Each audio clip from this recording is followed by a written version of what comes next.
Alaikum warahmatullahi wabarakatuh.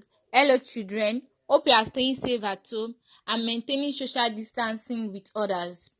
Okay, today our subject is letter work and our topic is reading and copying. What did I call it?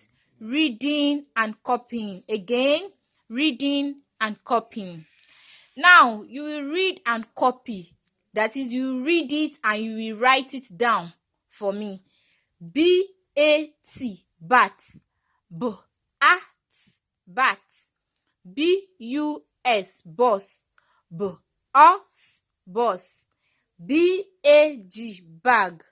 B-A-G, bag. P-E-G, peg. P-E-G, peg. P-I-N, pin. P-I-N, pin. R-U-G, rug. R-U-G, rug. R-A-T, rat. R-A-T, rat. M-A-N, man. M-A-N, man. Now, write everything out for me. Then you read it one after the other by yourself. Homework.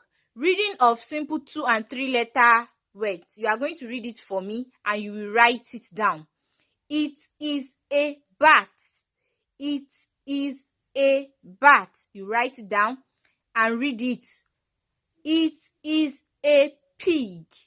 It is a pig. It is a rat. It is a rat. It is a peg. It is a peg. You are going to write it down and you read it for me. Assalamu alaikum warahmatullahi wabarakatuh. Stay safe and keep maintaining social distancing.